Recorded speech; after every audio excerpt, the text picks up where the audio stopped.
Selamat pagi, salam jumpa kembali dalam program Manna GTM Klasis Makassar. Mari kita awali hari ini dengan mendengarkan firman Tuhan, namun sebelumnya kita berdoa. Bapa di sorga, kami bersyukur untuk hari dan kehidupan yang baru yang Tuhan karuniakan. Bukalah hati dan pikiran kami untuk dapat mengerti firman yang akan menjadi pedoman bagi kami dalam menjalani sepanjang hari ini, bahkan dalam seluruh waktu hidup kami.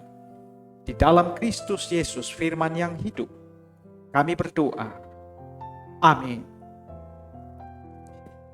Ibu Bapak jemaat yang sama dikasihi Tuhan, bacaan kita dalam program Manna hari ini, Roma 12 pasal 16. Firman Tuhan, hendaklah kamu sehati sepikir dalam hidupmu bersama. Janganlah kamu memikirkan perkara-perkara yang tinggi, tetapi arahkanlah dirimu kepada perkara-perkara yang sederhana. Janganlah menganggap dirimu pandai. Amin. Saudara-saudaraku dalam Tuhan Yesus Kristus, ada satu peribahasa yang berbunyi, bersatu kita teguh, bercerai kita runtuh. Dan peribahasa ini biasanya disimbolkan dengan sapu lidi.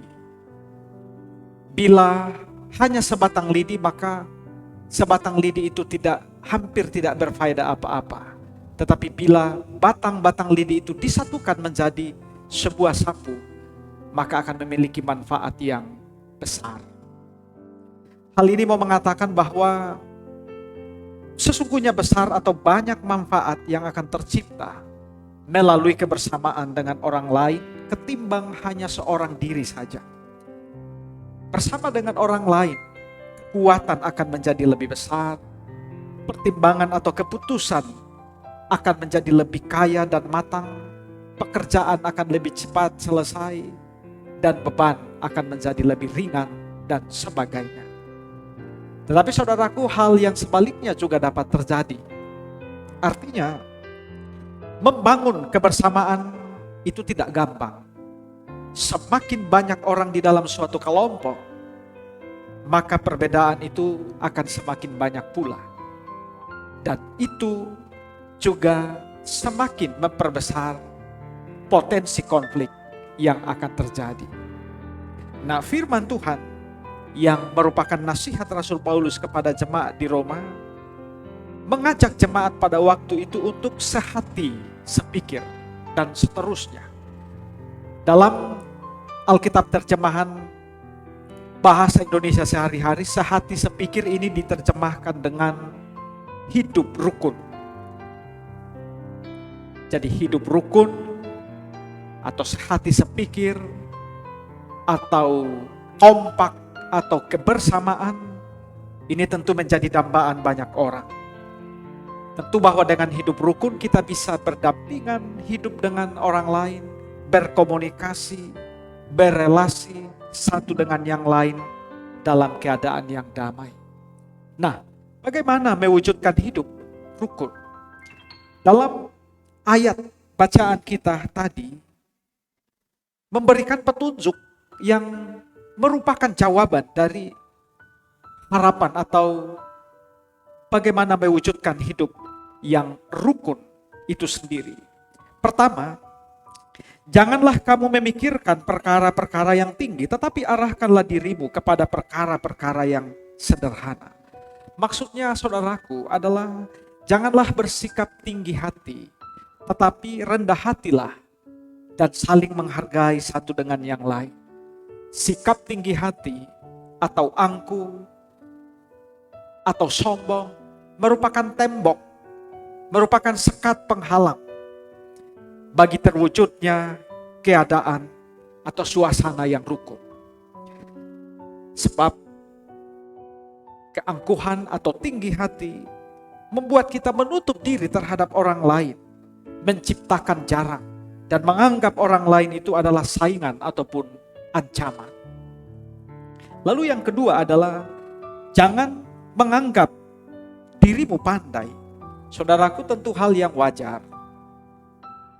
Kita berbangga dengan talenta yang Tuhan berikan kepada kita. Misalnya kepandaian. Itu adalah suatu hal yang wajib untuk disyukuri. Yang tidak diperkenankan adalah kalau kita mengklaim diri kita sendiri lebih unggul, lebih pandai, atau lebih penting daripada orang lain. Sehingga kita tidak membutuhkan orang lain.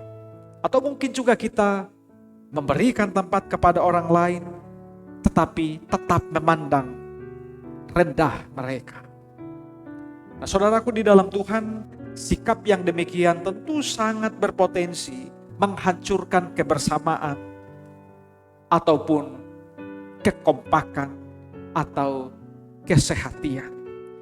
Karena pada prinsipnya, dengan sikap yang demikian, kita tidak menghormati atau tidak menghargai keberadaan orang lain. Atau kita cenderung menganggap orang lain tidak mampu berbuat apa-apa dan tidak dibutuhkan.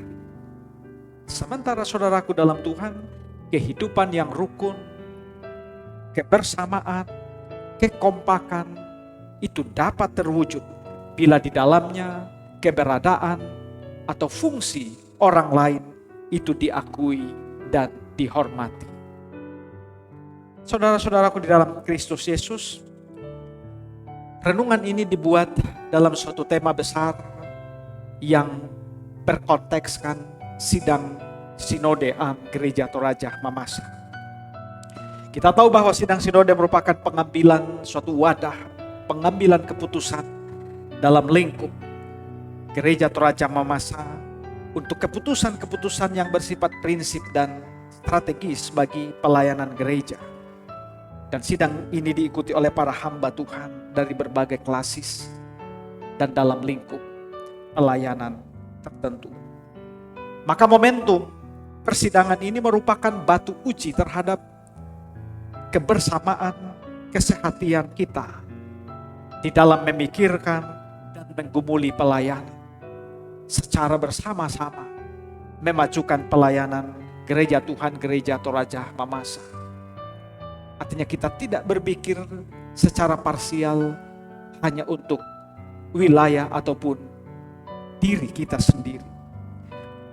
Namun ada suatu hal yang juga tidak dapat dipungkiri, bahwa kadang-kala persidangan gerejawi tidak luput dari sikap-sikap yang sebenarnya kurang terpuji. Terkadang mewarnai persidangan itu sendiri. Terkadang bahwa ada orang tertentu yang ingin menonjolkan dirinya sendiri. Ada peserta sidang yang ingin memperlihatkan kepiawaiannya atau kehebatannya dalam berargumentasi.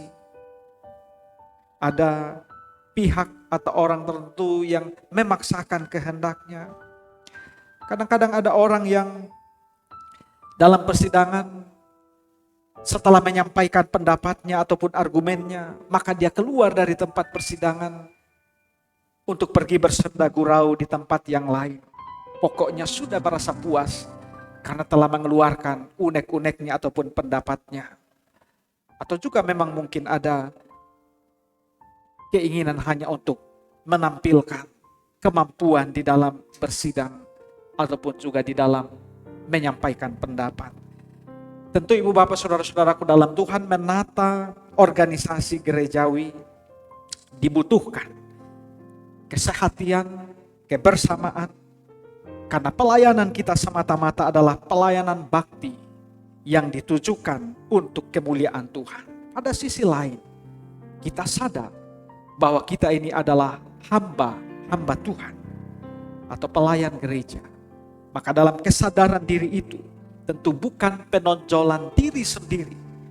Dan jangan sampai justru kita selaku hamba yang merampas kemuliaan Tuhan Yesus, Sang Raja, Sang Kepala Gereja yang agung. Nah, saudaraku di dalam Tuhan, tentu hanya satu saja yang patut dimuliakan dalam pelayanan dan pekerjaan gereja, yaitu Yesus Kristus sendiri. Mari kita mendukung pelaksanaan sidang Sinode Am yang ke-20 Gereja Toraja Mamasa di dalam semangat sehati sepikir, kekompakan, kebersamaan, dan juga menyadari bahwa siapapun yang hadir di sana adalah hamba ataupun pelayan Tuhan, yang tentunya kehadiran mereka untuk memuliakan Tuhan, bukan untuk menonjolkan kemampuan diri sendiri ataupun pikiran-pikiran sendiri, tetapi semua yang dilalui di sana dalam rangka kebersamaan memajukan pelayanan Gereja Toraja Mamasa yang ditempatkan Tuhan di tengah-tengah dunia ini. Kiranya Kristus, Kepala Gereja, menolong kita memahami firman-Nya dan melakukannya. Amin. Mari kita berdoa. Bapa kami di dalam sorga, kami bersyukur firman-Mu telah boleh kami baca dan dengarkan. Tuhan akan memberkatinya, menjadi pedoman bagi kami dalam menjalani kehidupan, secara khusus dalam menata pelayanan-pelayanan kami dalam persekutuan Gereja Toraja Mamasa. Baik itu dalam lingkup jemaat klasis, secara lebih khusus mempersiapkan pelaksanaan sidang Sinode Am. Kendatipun kami berada jauh di Makassar, tetapi dalam dukungan doa dan semangat, kami berharap sidang Sinode Am dapat berlangsung dengan baik dan lancar untuk kemuliaan nama Tuhan. Berkati seluruh peserta sidang yang akan bersiap. Bapa di dalam sorga, kami juga berdoa untuk seluruh anak-anak-Mu, warga Gereja Toraja Mamasa, maupun secara khusus di lingkup klasis Makassar, dalam keseharian, tugas dan tanggung jawab pekerjaan. Dalam topangan Tuhan, kami boleh menjalani hidup, tugas dan tanggung jawab kami dengan baik. Dalam kebersamaan selaku keluarga besar Gereja Toraja Mamasa, kami berdoa untuk saudara-saudara kami yang mengalami musibah di Kaso, Mamuju dan Burana Mamasa. Berkati mereka ya Tuhan, pulihkan mereka, karuniakan semangat untuk selalu tegar dalam menghadapi kesusahan ini. Dan Tuhan berkati segala upaya yang sedang dilakukan oleh saudara-saudara yang lain dalam lingkup Gereja Toraja Mamasa untuk menggalang bantuan demi meringankan beban-beban mereka. Kami juga berdoa secara khusus duka cita yang dialami oleh salah seorang hamba-Mu dalam lingkup warga GTM Klasis Makassar. Tuhan memberikan penghiburan kekuatan bagi keluarga yang sedang berduka ini, sehingga dalam Tuhan akan beroleh penghiburan. Ini doa kami Bapa di sorga, di dalam nama Yesus Kristus. Amin. Saudaraku dalam Tuhan, mari menjalani hari ini dengan penuh kuat dan semangat, dengan selalu berdasarkan firman Tuhan. Kristus Kepala Gereja akan menuntun, menyertai kita. Amin.